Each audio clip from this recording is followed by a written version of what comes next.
고린도전서 9장 27절 마지막 절부터 10장 13절까지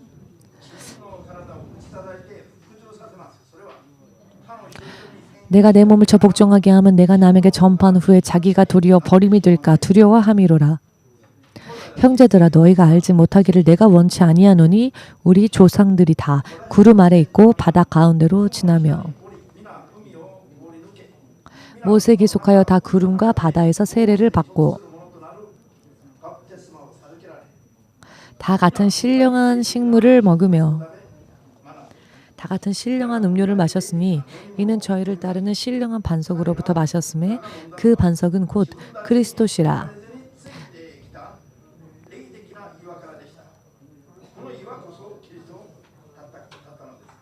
그러나 저희의 다수를 하나님이 기뻐하지 아니하신 고로 저희가 광야에서 멸망을 받았느니라. 그런 일은 우리의 거울이 되어 우리로 하여금 저희가 악을 즐겨한 것 같이 즐겨하는 자가 되지 않게 하려 함이니 저희 중에 어떤 이들과 같이 너희는 우상 숭배하는 자가 되지 말라. 기록된 바 백성이 앉아서 먹고 마시며 일어나서 뛰논다함과 같으니라. 저희 중에 어떤 이들이 간음하다가 하루에 23,000명이 죽었나니 우리는 저희와 같이 간음하지 말자. 저희 중에 어떤 이들이 주를 시험하다가 뱀에게 멸망하였나니 우리는 저희와 같이 시험하지 말자. 저희 중에 어떤 이들이 원망하다가 멸망시키는 자에게 멸망하였나니 너희는 저희와 같이 원망하지 말라. 저희에게 당한 이런 일이 거울이 되고 또한 말세를 만난 우리의 경계로 기록하였느니라. 그런즉 선줄로 생각하는 자는 넘어질까 조심하라. 사람이 감당할 시험 밖에는 너희에게 당한 것이 없나니 오직 하나님은 미쁘사 너희가 감당치 못할 시험 당함을 허락지 아니하시고 시험 당할 즈음에 또한 피할 길을 내사 너희로 능히 감당하게 하시느니라. 기도하겠습니다. 만군의 주 되신 하나님, 우리들은 믿음으로 지금 주님 앞에 나아왔습니다. 주님 앞에 나아가는 자에게 주께서 약속하시는 생명의 구원과 주께서 또한 예비하여 주시는 축복을 영육간에 온전히 받고 이 땅에서도 누리며 하나님 나라에 가서도 누리는 온전한 믿음 생활을 확실하게 나아갈 수 있도록 EMC 교회 연합에 보내어진 모든 사람들을 이 시간 동안 깨닫게 하여 주시옵소서.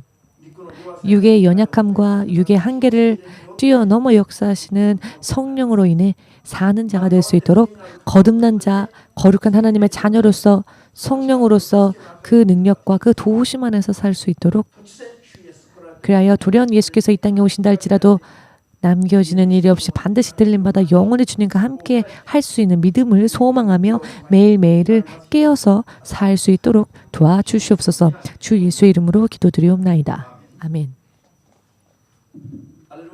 할렐루야.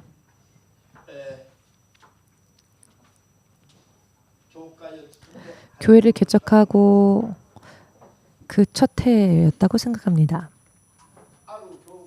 어느 한 교회를 다니던 분이 있었습니다. 예전에 알고 지내던 분이었고요. 다른 교회를 다니는 집사님이셨는데요. 어느 날 갑자기 이 집사님이 돌연 저의 꿈속에 나타났습니다. 지금 이곳에 천정의 2배 정도나 되는 높은 천정이 있는 방 안에 그 집사님이 계셨는데요. 천장 바로 밑에 이 정도 되는 머리 하나조차 통과할 수 없을 정도로 작은 구멍이 뚫려 있었습니다만 이 집사님은 그 구멍을 지나가야만 하는 상황이었습니다. 그런데 천장이 여기 이 천장보다도 훨씬 높기 때문에 너무나 높아서 그 구멍까지 닿지도 않는 상황이었습니다. 닿지도 않는 상황이었고 그리고 이 구멍이 말입니다. 설령 닿았다 할지라도 그 구멍이 너무 좁아서 그 구멍을 통과할 수가 없는 그런 상황이었습니다. 그 다음 세상으로 이 구멍을 통해 통과해 나아가야 하는데 그렇게 할 수가 없는 상황이었습니다. 이것을 바로 보고 상황이 어떠한지를 깨달은 저는 이 집사님의 뒤에서 이 집사님의 허리를 이렇게 붙잡고 그 집사님을 그 구멍을 통과할 수 있게끔 도와주었는데요.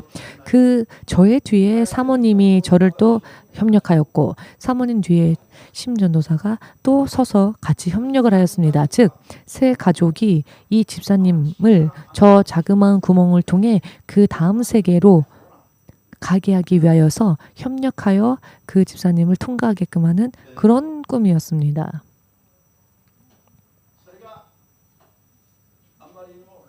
그런데 이 꿈이 너무나도 영적인 의미가 있는 것 같은 그런 느낌이 있었기 때문에 이 꿈을 계속 잊지 않고 새겨두고 있었습니다.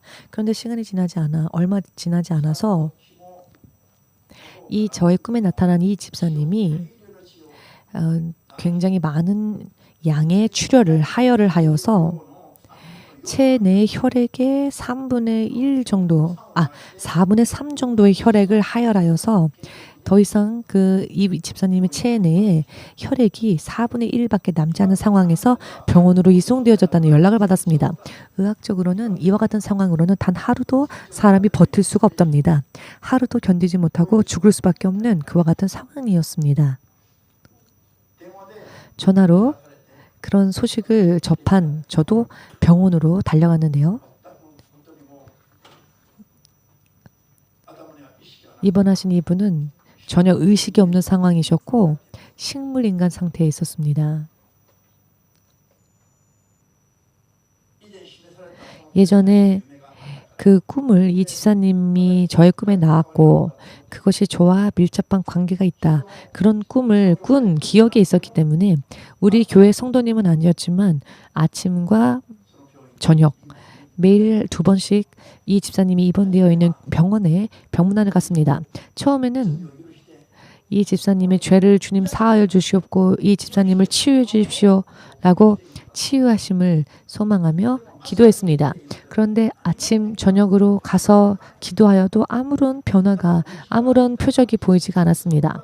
다만 그 의사가 말한 하루도 견디지 못할 거다라고 하는 예측은 빗나가서 하루, 이틀, 3일, 일주일이 지나도 이분이 숨을 거두지 않았습니다. 그러나 그 이외의 병세는 좋아지지 않았습니다.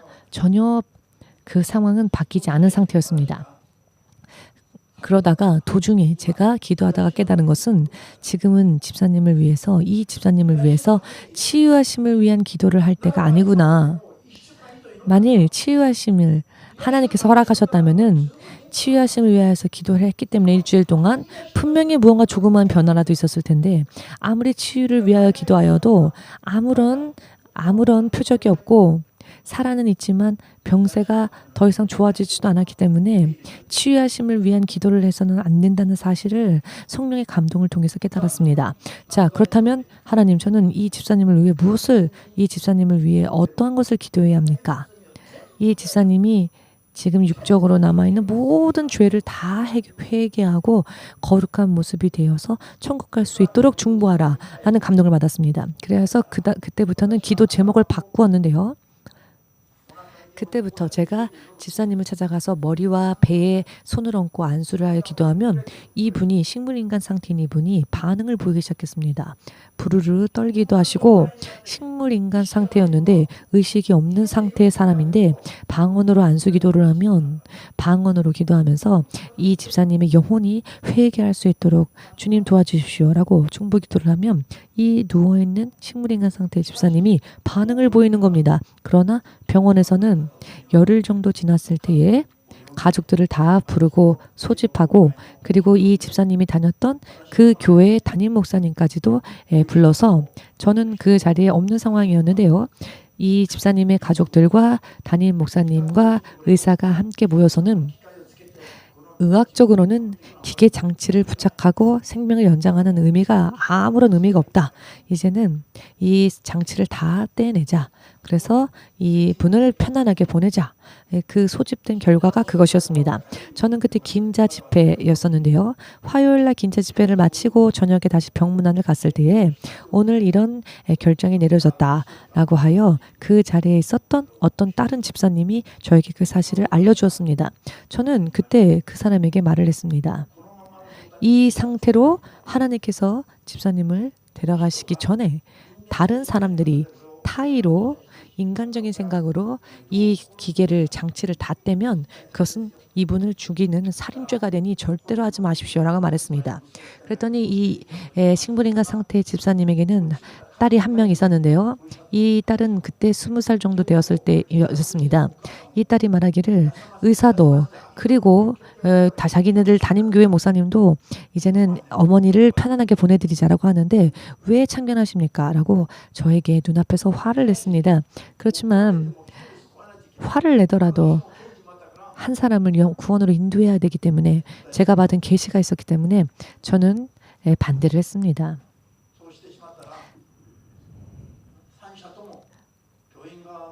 병원 쪽에서도 그 교회 목사님도 그리고 가족들도 기계를 만일 떼어낸다면 모두 살인죄에 동조한 것이 되니 잊지 마십시오라고 말하고는 돌아갔습니다.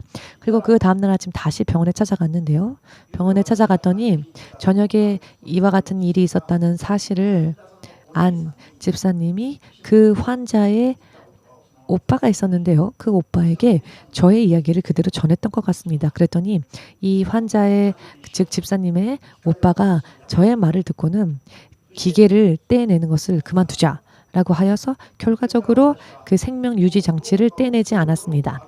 그때부터 저는 복도를 다닐 때, 즉 병원에 찾아가서 복도를 걸을 때 그쪽 교회 관계자를 만날 때마다 굉장히 험악한 분위기로 저를 질시하는 너가 왜 제3자가 왜 관여하느냐라고 하는 이상한 그런 눈초림을 받았지만 그래도 아랑곳하지 않고 갔습니다.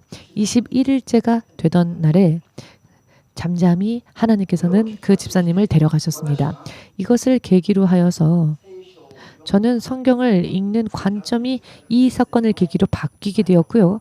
제가 전하는 메시지도 바뀌게 되었습니다. 자, 무슨 뜻이냐면은 구원에 이르는 조건, 반드시 구원에 이르기 위하여서는 우리가 어떻게 해야 할까?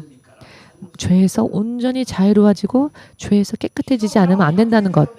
주님 이름을 100년을 불러도요. 우리가 죄 짓는 삶을 살면 천국에 갈 수가 없습니다. 여러분 여기에 저는 확신을 가지고 또한 성경을 읽어보니 성경에는 그와 같은 이야기들이 너무나도 자세하게 기록되어져 있었습니다. 그런데요. 오늘날의 세상에서의 교회들을 보면 구원론이라고 하여서 구원에 대한 가르침이 말입니다. 너무나도 하나님으로부터 성경적으로부터 멀리 벗어나 있음을 알 수 있습니다. 그리고 난 뒤에 제가 주목하여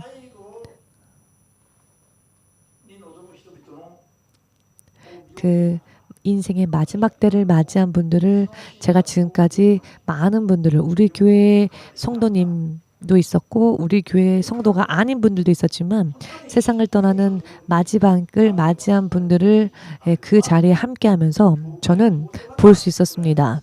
하나님으로 인해 부르심을 받는 자와 결국은 구원받지 못한 채 세상을 떠나는 사람들의 모습도 보았습니다. 여러분은 교회를 다니는 목적이 무엇입니까? 세상에 있는 것을 원하기 위해서입니까? 세상에서의 성공을 위해서입니까? 혹은 내가 육신이 벗어나는 후에도 천국에 가기 위해서입니까? 천국에 가기 위해서 하나님의 영원한 생명을 예수님의 이름을 부를 때에 예수의 이름을 믿을 때에 그리고 교회를 다닐 때에 그것이 우리의 목적이 된다는 것을 믿으시면 주님 앞에 영광을 돌리시기 바랍니다. 여러분들의 믿음의 상태가 하나님 나라에 갈 수 있는 상태가 아니라면은 지금 여러분들이 예수님을 위해서 무엇을 한다 할지라도 그것은 허무한 결과가 될 것입니다. 설령 여러분들이 봉사한다 할지라도 설령 여러분들이 무언가 예수님을 위해서 나는 무언가를 하고 있는 그런 생각을 한다 할지라도 우리가 죄에서 벗어나지 않고 하나님께서 기뻐하시는 믿음의 길을 걷지 않는다면 어려울 것입니다. 저는 이런 이야기를 전하면서 많은 분들에게 오해를 받았습니다. 물론 체험은 틀리지요. 저는 제가 체험한 것이 있습니다. 그러나 여러분, 제가 체험한 것들은 성경을 기초로 한 체험이었습니다. 성경을 토대로 하여서 체험한 것에 대해서 전하면 안 된다라고들 사람들은 말합니다. 도대체 어느 쪽이 진짜일까요? 여러분들이 판단하시기를 바랍니다. 성경을 토대로 하는 체험에 대해서는 찬성하면서 성경을 토대로 경험한 것들을 체험한 것들을 전하면 그것을 인정하지 않습니다. 언제부터 이렇게 되었을까요? 언제부터 이렇게 되었는지도 우리는 모릅니다. 제가 확실히 제 눈이 깨어나게 된 그 시점을 저는 알고 있습니다. 저 또한 다른 사람들과 똑같았는데요. 저는 처음에 예수님의 이름을 부른 자는 모두가 다 구원을 받을 거라고 생각했습니다. 그러나 그렇지 않다는 것을 제가 지금 간증드린 집사님, 이분의 성함이 김 집사님인데요. 이 김 집사님의 죽음의 사건을 계기로 하여서 주여 주여 이름을 부르는 것만으로 구원받는 게 아니라는 것을 알게 되었습니다. 마지막까지 회개하지 않으면 안 된다는 것을 알았습니다. 그러나 마지막까지 나는 섰다라고 말하며 회개하지 않으려 했던 자들도 보았습니다. 나는 섰다고 생각하며 오늘 11절에서 우리가 읽었죠? 나는 섰다라고 생각하는 사람들에게 하나님은 경고의 말씀으로써 오늘의 본문 말씀을 통해 하나님께서는 기록을 하십니다. 여러분들이 주의 이름을 부르고 교회를 이렇게 다니고 또한 교회에서 봉사했고 내가 이렇게까지 했으니까 나는 구원받을 만한 믿음에 섰다라고 여러분 스스로 결정하고 여러분 스스로 그렇게 생각한다고 해서 그것이 허용되어지느냐? 성경은 그렇게 말하지 않습니다. 내가 결정했기 때문에 내가 그렇게 생각하기 때문에 구원받는 게 아닙니다. 내가 섰다고 생각했기 때문에 구원받는 게 아닙니다. 섰다고 자랑하지 말라. 너는 다시 쓰러질 수 있다라고 성경은 말씀하십니다. 그런데 왜 이런 말씀들은 눈에 들어오지를 않을까요? 성령으로 인해 성경을 읽지 않고 듣지 않으면 눈이 가려진 것과 마찬가지가 되어집니다. 귀가 있어도 귀가 막혀진 것과 마찬가지가 되어 들어야 할 말씀이 들리지 않고 보아야 할 말씀이 보이질 않습니다. 제 자신도 모든 걸 다 아는 것은 아니죠. 확실하게 말씀드린다면 모르는 게 더 많습니다. 그러나 어떻게 하면 구원에 이를 수 있을까? 성경을 기준으로 하여서 성경의 도우심 또한 성령의 도우심을 통해 어떻게 하면 구원에 이를 수 있을까? 그것만큼은 깨달았습니다. 하나님 앞에 섰을 때 죄인입니다. 하나님 앞에 서면 모르는 게 더 많습니다. 제가 아는 것은 극히 일부일 뿐입니다.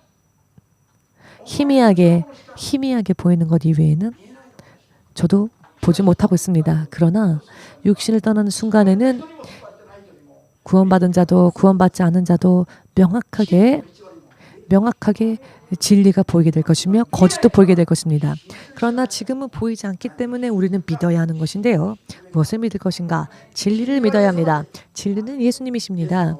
진리는 예수님이시며 예수님은 육신을 입고 이 땅에 오셨고 지금은 성령으로 우리와 함께 하십니다. 성령께서는 진리이신 예수님의 영, 성령님은 진리의 영이십니다. 성령님은 예수님의 이름으로 오신 분이십니다. 성령님의 이름도 예수님이십니다. 왜냐하면 예수님의 영이시고 예수님의 이름으로 오셨기 때문입니다. 아버지의 이름도 예수이십니다. 아들의 이름도 예수이십니다. 아버지, 성부, 성자, 성령의 이름으로 우리가 침례를 받죠. 결국은 예수 이름으로 우리가 침례를 받는 것입니다. 잘 이해가 안 되시지요? 성령 충만하게 되면 이 한마디가 바로 인정되어질 것입니다. 그렇구나. 그러나 성령의 도우심이 없으면 머리로 생각하기 때문에 갸우뚱 무슨 이야기지 하게 되는 것이죠. 그러나 성령으로 들으면 한 번에 바로 이해가 됩니다. 그렇게 될 수 있을 때까지 여러분 기도하시기 바랍니다. 인간의 지식과 지혜의 수준으로 진리에 가까이 나갈 수 있으리라 생각하십니까? 무리입니다. 성령께서는 말씀하십니다. 성령의 음성을 들으라고 하셨습니다. 성령의 음성을 들으라 하셨습니다. 저는 이와 같은 간증을 할 때 제 개인적인 체험이긴 하지만 그러나 이것은 저의 학문의 체험이 아닙니다. 제 학문의 체험이라면 그것은 개인적인 것이지만 주의 진리의 말씀과 성령으로 인해 체험한 것은 저의 개인의 체험이라고 할 수 없습니다. 성경에 기록되어져 있는 간증과 같다고 생각합니다. 이와 같은 것도 알지 못하는데 이러쿵 저러쿵 성령을 심판하고 성령을 회방하고 성령을 모독하는 신자들이 얼마나 많은지 아십니까? 반드시 구원에 이르기를 원하신다면 지금 회개하십시오.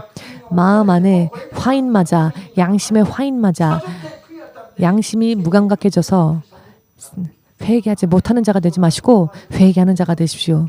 회개하지 않으면 거듭나지 못하며 죄에서 벗어날 수 없다는 것을 여러분 지금 믿으시기를 예수 그리스도의 이름으로 축복합니다. 지금 이 자리에서 성령께서 역사해 주심을 믿으십니까? 성령이 임하셨음을 믿으십니까? 성령님은 임하시지만 그러나 역사하지 않으신다면 의미가 없겠지요. 성령께서는 우리 안에 계시지만 우리 안에서 역사하지 않으신다면 아무 의미가 없습니다. 저는 25년 전에 성령께서 제 안에 내주해 주셨습니다. 그러나 성령이 역사해 주실 때와 역사해 주지 않으실 때에 그것을 확실하게 합니다. 자, 성령의 역사를 느끼지 못하면 감각이 마비되어 있는 것입니다. 우리가 무엇을 듣고 아멘 아멘 하고 있는 것입니까? 진리를 듣고 성령으로부터 들은 말씀에 대하여서 아멘 해야 합니다. 아멘 되십니까? 성령으로부터의 메시지에는 아멘 하지 못하고 사람의 아름다운 말, 지혜로워 보이는 말에는 아멘. 아무런 의심도 없이 아멘 하지요. 도대체 어떤 크리스천들이 그렇게 하는 것일까?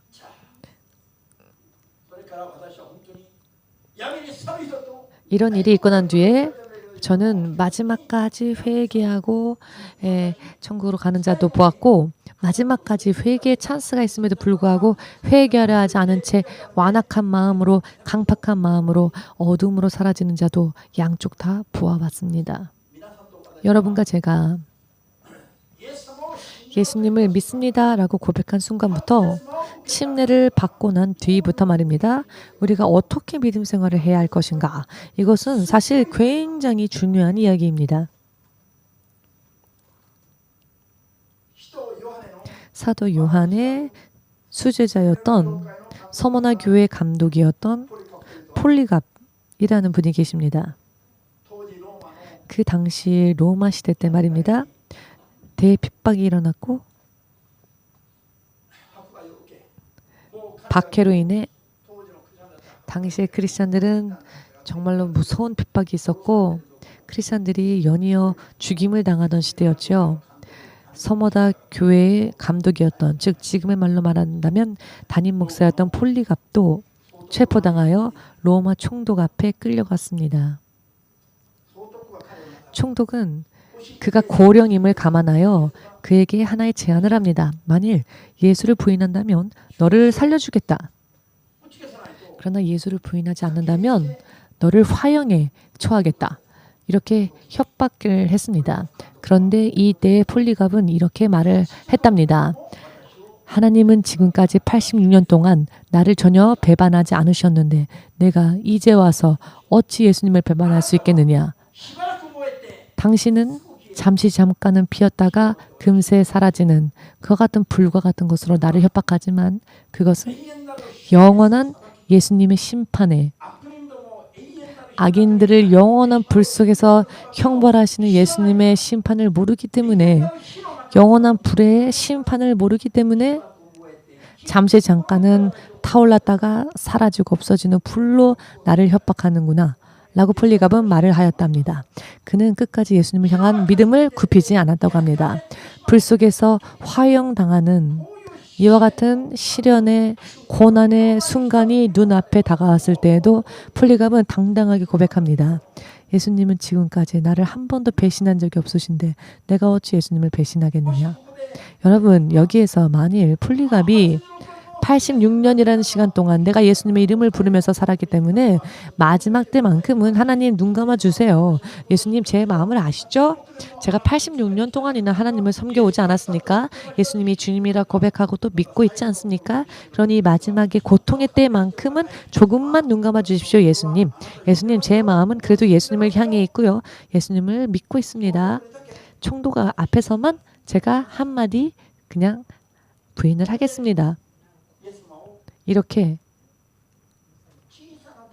조그마한 말로 예수님을 부인했다 합시다. 그러나 그럼에도 불구하고 폴리갑이 천국에 갈 수 있었을까요?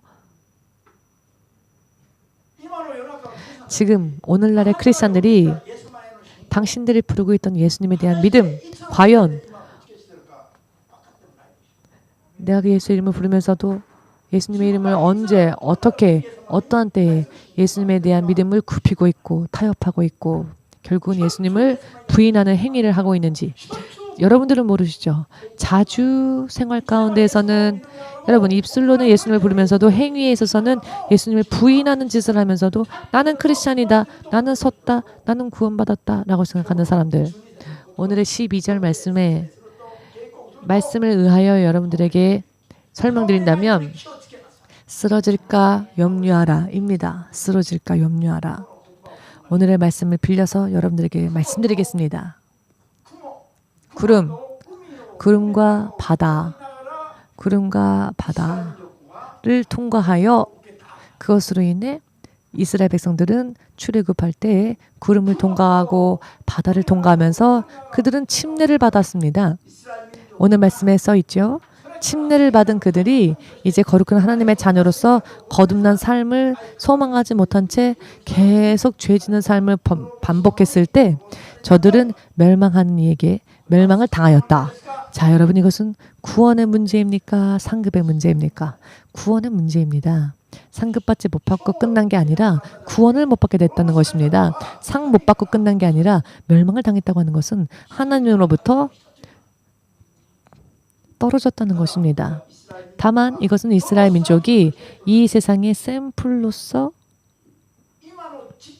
지금의 오늘날의 시대는 믿음으로 구원받는 시대가 되기 전까지 저들은 하나의 그 샘플로서 하나님께서 사용하신 것뿐이지만 그들은 택함받은 백성으로서의 구원은 있습니다. 그러나 이 이스라엘 백성들의 이 사건은 예수를 믿는 믿음으로 구원받는 우리 시대 사람들에게 경고하는 사건인 것입니다. 그대로 가게 되면 오늘날 사람들이 저렇게 원망하며 여전히 죄 짓는 삶을 산다면 버려질 수밖에 없고 멸망당할 수밖에 없다는 것을 이 예루살렘의 출애굽의 사건을 통하여서 우리들에게 보여주시는 것입니다. 여러분, 우리가 이것을 깨닫지 못하면 앞으로의 구원의 문제에 대해서도 어떠한 보장이 없습니다. 침례를 받은 저들이 성령의 체험을 하였죠. 저들은 성령 체험을 했습니다. 성령 체험의 상징적인 것이 무엇이었느냐? 불기둥과 구름 기둥으로 인도받은 것이죠. 불기둥과 구름 기둥으로 인도받으며 불가사의한 하나님의 능력으로 그들은 보호받으며 40년 동안을 지냈습니다. 하늘로부터 내려오는 만나를 통해 그 만나를 양식 삼아 또 반석에서 물이 나왔죠. 그 반석은 거룩한 반석이라고 오늘 본문 말씀에서 말씀하시죠. 이 반석에서는 200~300만 명을 한꺼번에 그 목마름을 해소시킬 수 있는 그런 물들이 그 반석에서 나왔다는 것입니다. 아니 여러분, 발도 없는 반석이요 어떻게 쫓아왔을까요?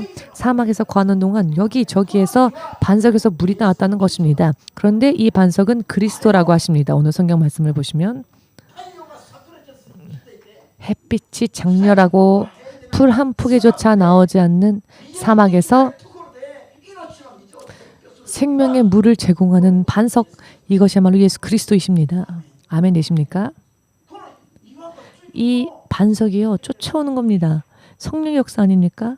즉 광야에서 가는 곳곳마다 반석에서 신령한 물이 나왔다는 것입니다. 여러분 한번 나가서 걸어보십시오. 나를 쫓아오는 반석이 있는지. 없죠? 저는요 다른 건 많이 있는데 오늘의 이 말씀을 읽을 때 저는 옛날에 쫓아오는 반석, 샘을 내면서 쫓아오는 반석, 이 반석에 대한 이미지가 정말로 떠오르면서 굉장히 이 말씀을 보면서 저는 감동을 했습니다. 이 300만 명의 사람들이 이동할 때마다 반석도 함께, 커다란 반석이 함께 이동하여 이스라엘 백성들이 천막을 세우면 반석도 멈추고 천막이 이동하면 반석도 이동하고 생각을 해보십시오. 할렐루야. 성령의 체험을 이렇게까지 했음에도 불구하고 저들은 무엇을 어떻게 했습니까? 하나님을 소망했기 때문에 애굽에서 나왔죠. 파라오의 지배, 마귀의 지배로부터 나와서 하나님을 믿고 구원을 받기 위해 축복과 약속을 받기 위해 출애굽했음에도 불구하고 그들이 나와서 원했던 것은 약속의 땅, 가나안 땅, 낙원이 아니라 다시 또 애굽을 오히려 그리워하고 자신들이 나온 애굽을 다시 사모하면서 애굽에서는 우리가 고기도 먹었었고 애굽에서 우리가 마늘도 먹었었고 야채도 먹었었는데 이 광야에는 만나밖에 없고 맨날 아침, 점심, 저녁 40년 동안 만나만 먹고 만나와 물밖에 없구나. 저들은 마늘과 고기가 먹고 싶다라고 불평불만했죠. 왜냐하면 만나는 맛이 없었다는 증거라고 할 수 있습니다. 만나가 만일 고기보다도 맛있다더라면은 저들은 기뻐 춤췄겠지요. 애굽에서 나와서 더 맛있는 식량과 양식을 먹으니 정말 감사합니다. 매일 아침 춤추고 기뻐했겠지요. 그러나 만나는 그렇게 맛이 있는 음식이 아니었습니다. 그렇기 때문에 그들은 불평불만을 말하였고 애굽에서 자신들이 이방의 땅에서 마귀의 지배하에 있었을 때 그때의 삶을 오히려 사모하고 그리워하기 시작했죠. 즉 저들은 성령의 기적의 능력 속에서 살고 있었음에도 불구하고 저들이 원하는 것은 이 땅에 있는 정욕이었습니다. 이 세상에서의 자기 육신의 쾌락이었습니다. 오늘날의 크리스찬들이요. 이 말씀을 읽고 정말 우리들은 이 말씀을 거울 삼아 우리도 경계해야 합니다. 내가 예수님을 부른다고 해서 섰다고 생각하지 마십시오. 여러분들도 죄 짓는 삶을 계속하면 멸망당하게 하는 자로 인해 멸망당하며 쓰러질 수 있다는 이야기입니다. 이럼에도 불구하고 이해가 안 되시는지요? 크리스찬이 되었음에도 불구하고 쓰러진 자들이 있다는 것을 왜 모릅니까? 성경의 말씀들을 읽으면서도 왜 모릅니까? 그것은 성경님의 다른 것들이 너무나 머리에 많이 있기 때문일 겁니다.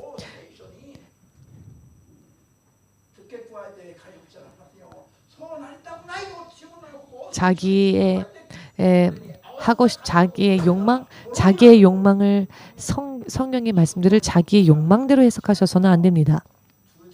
자기의 정욕과 욕망은 다 십자가에 못 박고 자기는 마치 죽은 자와 같은 상태가 되어 주님의 뜻을 부르는 믿음에 서지 않으면 아무리 성경을 보아도요. 성경대로 쫓아가고 싶어지지가 않습니다. 그렇기 때문에 지난주 월요일날 우리가 또 침례를 거행하였지요. 침례식을.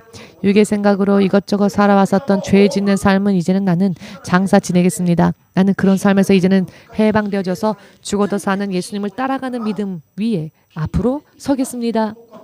라고 하는 고백으로 우리가 침례를 받은 게 아닙니까? 침례를 받고 난 뒤에도 다시 또 우리가 가나안 땅에서 그 약속되어진 하나님의 낙원, 그 부활하여 우리가 가게 될 하나님의 땅, 그 땅에 가야 될 소망, 그 소망과 목적을 잊어버린 채 이 땅에 있는 것을 우선적으로 하여 이 땅에 있는 것을 먼저 그리워한다면 우리가 침례를 받았다 할지라도 그 침례는 단순한 종교적 의식으로 끝나버리고 말 것입니다. 아멘 되십니까? 이번에 제가 침례를 거행하였을 때에 여러분들에게 한 말이 있습니다. 이게 마지막 침례가 되길 바랍니다. 라고 말했습니다. 다시 또 침례 받고서는 내가 너무나 범죄한 삶을 살았으니까 그럼 내년에 다시 침례 받으면 되지. 그러면은 뭐 야끼니쿠도 다시 먹을 수 있겠고 바베큐도 먹을 수 있겠고 이렇게 침례를요 아무렇지도 않게 가벼운 마음으로 받아서는 안 됩니다, 여러분. 침례는요 한 번 받으면 끝입니다. 침례는요 한 번 받으면 이제는 과거의 나를 물속에 장사 지내고 물 위로 올라왔을 때 예수님을 닮아가는 그와 같은 삶을 살기로 작정하고 그와 같은 삶을 살아야 하기 때문에 사실 침례는 단 한 번으로 족합니다. 성령의 체험까지 했으면서 바다에서 침례를 받았던 이스라엘 백성들은 다시 또 우상을 숭배하였죠. 하나님을 소망하며 하나님의 약속의 땅에 들어가기 위해서 애굽을 나왔던 것을 잊어버리고 금세 하나님은 어디에 계셔? 하나님은 왜 우리를 괴롭게 하셔? 가나안 땅은 도대체 어디 있어? 약속의 땅에 대한 소망은 다 잊어버리고 오히려 불평, 불만, 원망 그리고 다시 또 자신들이 나온 애굽을 그리워하기 시작했죠. 그리고는 다른 신들의 이름을 부르기 시작했죠. 금으로 송아지를 만들어서는 다시 또 눈앞에 있는 것들을 구합니다. 믿음으로 역사하시는 하나님을 기다리지를 못했습니다. 하나님의 약속의 실현을 기다리지를 못했습니다. 말도 안 되는 행위를 그때그때마다 하죠. 그러나 오늘날의 크리스천들도 마찬가지입니다. 조금 기도해도 응답이 안 오면은 금세 뭔가 들려오지 않으면 기도해봤자 헛것이구나. 내가 도저히 못 기다리겠다. 점이라도 좀 치러 갈까 해서 점쟁이한테도 가보고 교회 갈 때는 천행 헌금하지만 점쟁이한테 갈 때는 2만 원 가져가죠. 왜냐하면 점쟁이는 그 자리에서 바로 얘기해 주니까. 예수님께서 말씀하시기까지는 시간이 걸리는데 점쟁이는 금방 얘기해 주죠.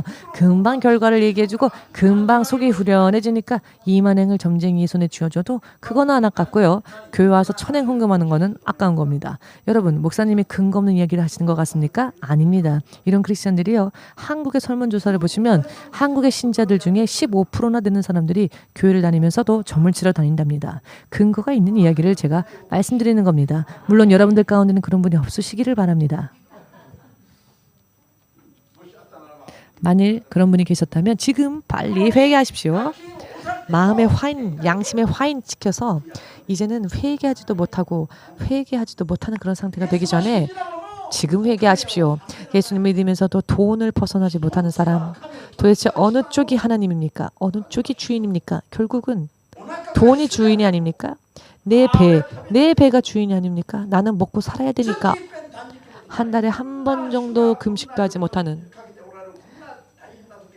이렇게 이 마지막 때를 맞이한 우리가 한 달에 한 번이라도 금식 못하는 자들은 자기 배가 주인인 겁니다.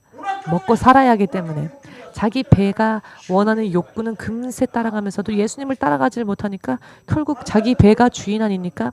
나는 무슨 일이 있어도 먹어야 된다. 먹지 못하면 나는 못한다. 그런 사람들 말입니다.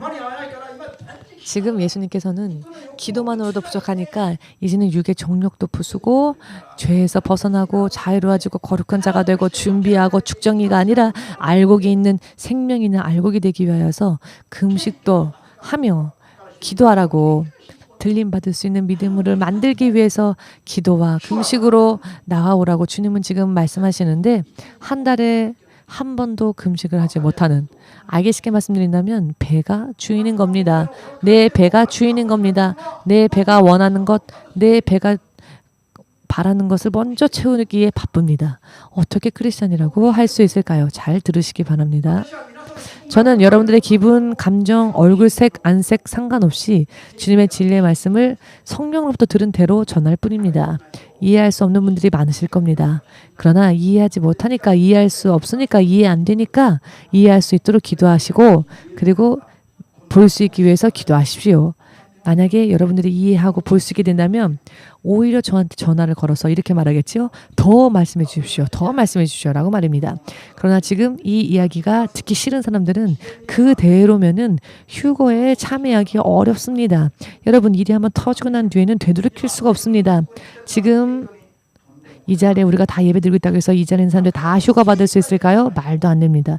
지금부터 정말 열심을 다하여 믿음에서 노력하지 않으면 들림받기에 합당하지 못한 사람들이 이 자리에도 많습니다. 단 한마디의 말씀에도 아멘 할 수 없다면 우리는 어떻게 들림받을 수 있겠습니까? 기도해 보고 해볼게요 라는 분들이 많이 계시는데요. 기도해 보고 해볼게요가 아니라 한마디 말씀이 들려면 믿음으로 아멘하는 그와 같은 믿음이 되어야 합니다. 지금의 내 상황, 내 그 환경을 보고 따라갈 것인가, 따라가지 않을 것인가를 결정한다면 믿지 않는 자와 무엇이 틀리겠습니까? 구원에 이르지 못할 것에 있어서는 똑같을 겁니다. 지금 이 음성이 들려온다면 복된 분들입니다. 이와 같은 관점으로 성경을 읽으신다면 사실은 목사님이 전하시는 것 이상으로 성경은 더 엄격하게 말씀하신다는 것을 알 것입니다. 그러나 성경이 왜 그렇게 엄하게 말씀하시는 것일까요? 우리들을 반드시 생명으로 인도하시기 위해서 아무런 타협 없이 사람들이 싫어한다 할지라도 있는 모든 그대로의 말씀을 하시는 겁니다.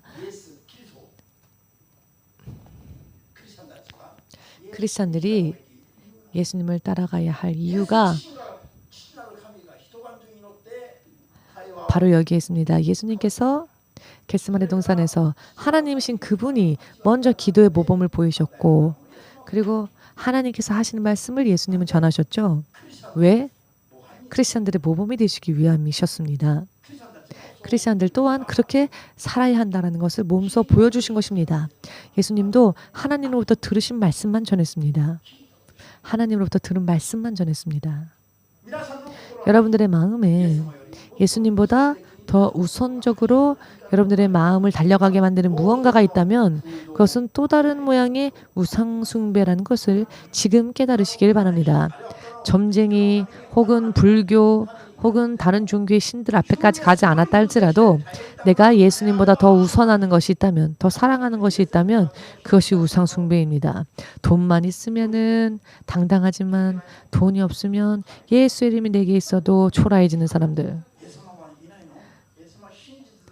예수님, 자, 그런 사람들에게 아니 예수님이 살아계시는데 죽지 않았는데 왜 그렇게 비참한 얼굴을 하고 있냐면 그렇지만 예수님은 살아계시지만 내가 돈이 없으니까 하고 힘들어하는 사람들. 그러면 결국 돈이 주가 아닙니까? 그런 사람들이 어찌 휴거에 참여할 수 있을까요? 자, 광야에서 우상 숭배를 한 이스라엘 백성들은 2만여 명 사람들이 광야에서 쓰러졌습니다. 신약 시대 우리들도 똑같습니다. 신약 성경에도 그와 같은 말씀이 있습니다. 여러분, 그러니 우리는 지금 죄에 대한 모든 문제에 대해서 계산해야 하고 청산해야 합니다. 지금 우리가 회개하면 예수님의 보혈이 우리를 깨끗하게 해주실 것입니다. 그러나 내가 나에게 있는 죄를 계산하지 않으면 죄는 그대로 남아있게 될 것입니다.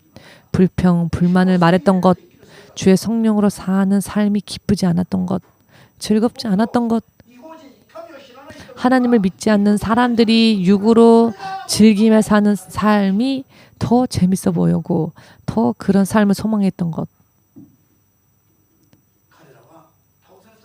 그러나 여러분, 그런 삶을 소망하고 그러한 삶을 쫓아갔던 자들은 광야에서 다 쓰러졌습니다. 하나님이 절대로 인정하지 않으십니다. 여러분, 가나안 땅을 향한 소망, 하나님을 향한 신뢰가 없었기 때문에 그들은 불평불만을 말하였던 것이고 감사할 수가 없었습니다.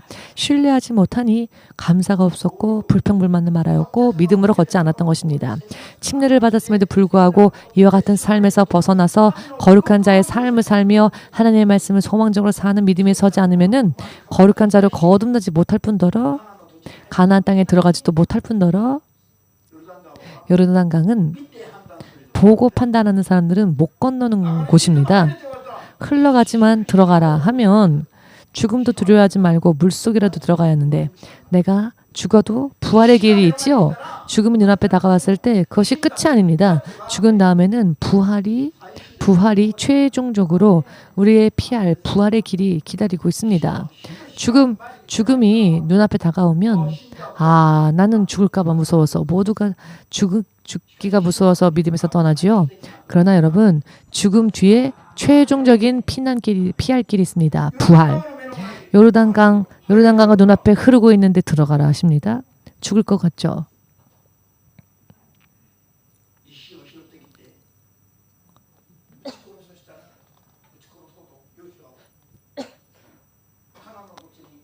사람들은 돌을 가지고 와서 여호수아를 치려 하였죠. 여호수아가 가나안 땅을 정탐하고 와서는 한다는 말이 가나안 땅은 진실로 젖과 꿀이 흐르는 땅이었다. 하나님이 우리에게 그 땅을 주셨으니 들어가야 한다 할 때 백성들은 돌로 여호수아와 갈렙을 치려 하였습니다. 왜 그랬습니까? 그 땅은 오히려 그 땅에 사는 자들을 집어삼킬 것만 같은 땅이었기 때문에 믿음이 없는 자들은 하나님을 신뢰하지 못했기에 눈으로 보고 판단했기 때문에 그러했던 것이죠. 여러분, 눈으로 보고 판단하는 사람들은 하나님의 낙원에 들어가지 못합니다.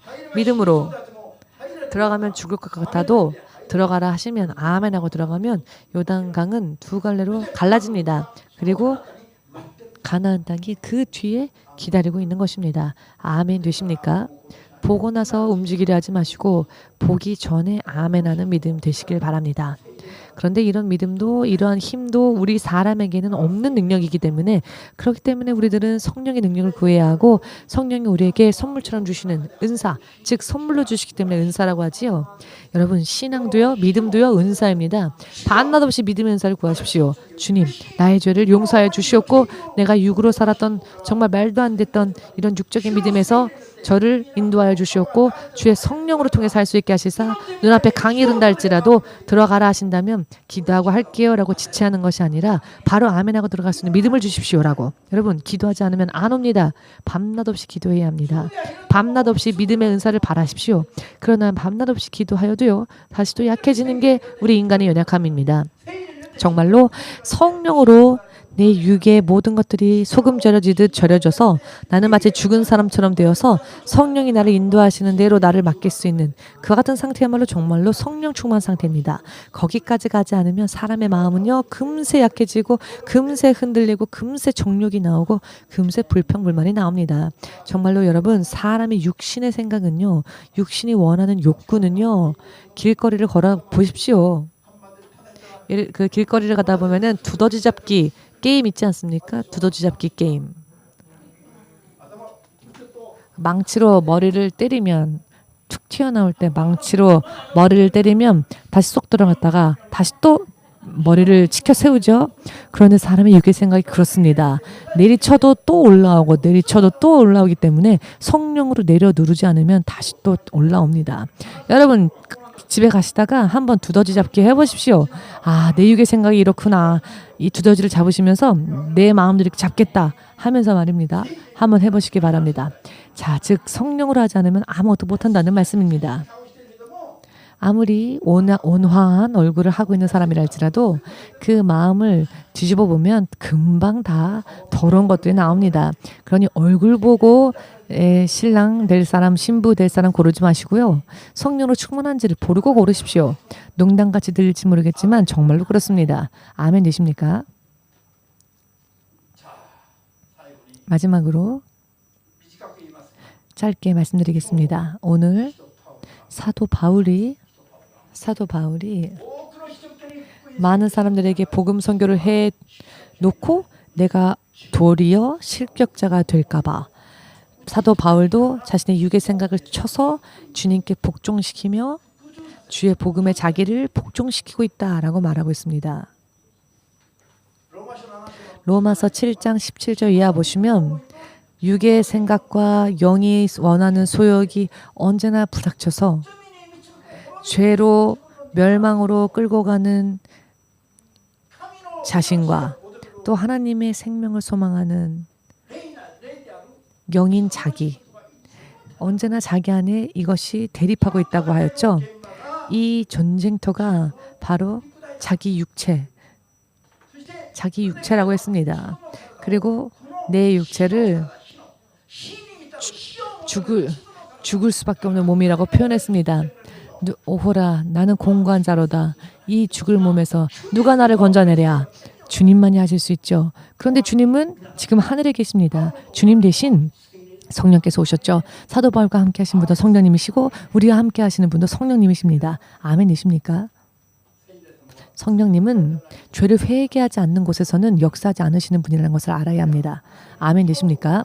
바울은 육적인 것을 모두 일제히 다 버렸습니다. 그리고 필사적으로 노력했지요.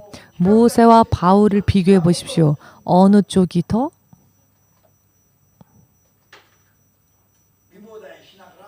몸부림을 치면서 하나님의 뜻대로 살기 위하여 소망했는지, 모세인지 바울인지.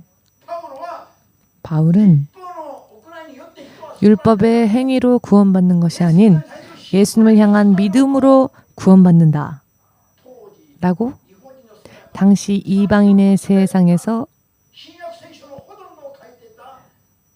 복음을 외쳤던, 또한 신약 성경의 대부분을 기록했던 사람입니다. 그러나 정작 바울은요 모세보다도 더 몸부림치면서 더 필사적으로 구원받기 위하여서 자신이 실격자가 되지 않기 위하여서 또한 믿음의 행위로서 노력했던 자였습니다. 모세보다도.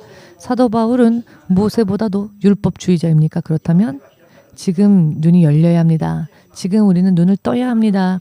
이와 같은 이야기를 들어도 둔감한 사람들 정말 죽음을 각오하고 우시기 바랍니다. 다시 한번 말씀드리겠습니다. 모세와 바울이 어느 쪽이 더 육신으로 더 믿음의 행위를 더 필사적으로 했습니까? 사도 바울이었습니다.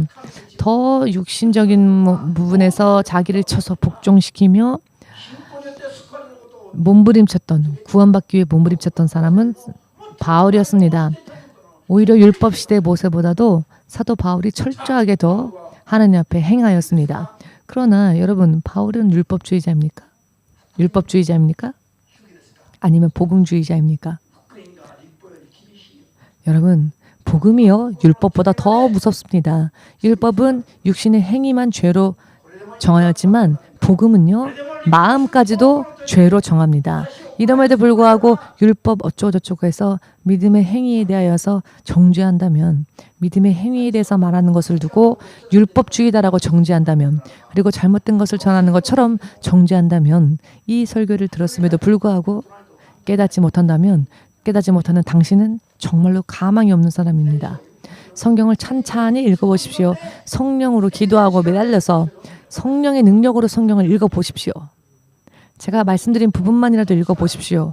모세와 바울 어느 쪽이 더 육적으로도 몸부림치면서 노력했는지.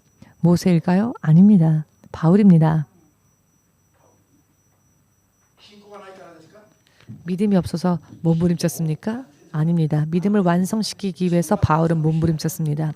자기가 도중에 탈락하는 일이 없기 위해서 몸부림쳤던 것입니다. 아멘 되십니까? 여러분 구원받기 원합니다. 그러나 구원받기 원한다면 진리로 돌아가야 합니다. 목사님의 개인적인 체험을 이야기하는 게 아닙니다. 저의 학문으로 체험한 것을 전한다면 그것은 저의 개인적인 것이죠. 그러나 진리를 토대로 하여 성령으로 체험한 것을 전할 때에는 여러분 이것은 공의, 진리, 공의와 진리가 약속하신 것을 체험한 간증입니다. 저의 개인적인 것이 아니고요. 의미를 이해하시겠는지요? 그것을 못하기 때문에 여러분들 들리지 않는 겁니다. 저보다 더 노력하신다면 저보다 더 많은 것을 말할 수 있을 것이며 들을 수 있을 것입니다. 오늘도 이스라엘 민족의 이야기, 율법 시대 이야기 아니냐라고 생각하지 마십시오. 저들은 말세에 우리 말세를 만난 우리들에게 있어서 좋은 거울이 되는 사건이기 때문에 신약 성경 고린도전서에서도 이 말씀을 인용하여 우리들을 가르치고 있습니다. 만약 율법 시대에 속했던 것이고 이것이 지나가 버린 것들이라면 사도 바울이 다시 이 말씀을 통해 우리에게 기록을 남기는 일이 없었겠지요. 이렇게까지 말씀드렸어도 깨달음이 없다면 성령께 구하여 기도하시기 바랍니다. 성령께 구하여 오늘의 설교를 여러분들도 볼 수 있을 때까지 기도하시기 바랍니다. 여러분들이 기도하시며 성령의 능력을 구한다면 당연히 보일 것입니다.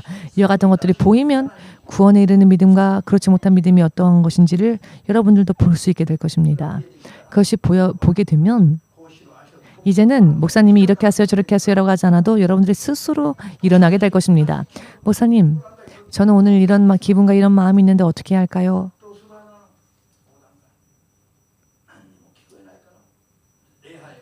아무것도 듣지 못하니까 예배가 끝나면 다시 육의 생활상으로 돌아가고 예배 중에서도 설교보다 옆 사람하고 장난하고 싶어지고 시계 보고 싶어지고 시계 보고 싶어지는 사람은 보지 마시고 그냥 가셔도 됩니다. 어차피 믿음이 없다면 예배를 드려도 의미가 없습니다. 여러분들을 결박하고 여러분들을 구속하고 하는 것이 아닙니다. 여러분들을 구원에 이르게 하기 위하여 죄에서 이끌어내기 위하여 한 말씀을 드리는 뿐입니다. 예수님께서요 취미생활로 이런 장난을 우리에게 하시는 게 아닙니다. 여러분 취미로 십자가를 지신 게 아닙니다. 그 길밖에 없었기 때문에 지셨습니다. 그 길밖에 없었기 때문에 그 길을 걸으셨고 우리들을 구원하시기 위해서 생명을 버리셨는데 그것을 믿는다는 사람들이 그것에 관심이 없죠. 집중하지 않습니다. 자기 뜻대로 살려고 할 때에는 십자가 위에서 나를 위해 죽으신 예수님을 떠올리십시오. 그리고 난 뒤에 자기 마음대로 살아보십시오. 그래도 과연 마음대로 살고 싶어질까요? 침례를 받았다면은 이제는 예수님 하나에서 열까지 예수님을 순종하기 위해 예수님을 따라가기 위해 나를 죽이고 나를 장사 지내고 어떤 때에는 마치 내가 있어도 없는 것처럼 나는 죽고 예수님이 내 안에서 살고 계시는 것처럼 나를 예수님께 온전히 다 드린 삶 그리고 영원한 구원을 생명을 내 것으로 하기 위해서 우리가 침례를 받은 겁니다. 여러분 침례를 오래 받았다 안 받았다가 아니라 오늘부터 모든 사람들이 진정한 의미에서 침례 받고 난 뒤에 하나님의 사람다운 모습으로 실질적으로 살기를 원합니다. 아멘 되십니까? 할렐루야. 자 그러면 지금까지의 나의 죄를 지금이라도 마음을 직접 회개하시기 바랍니다. 정말로 내 믿음이 얼마나 대충대충한 믿음이었는지 그것을 깨닫는 것만으로도 굉장히 큰 축복입니다. 회개하며 기도하겠습니다.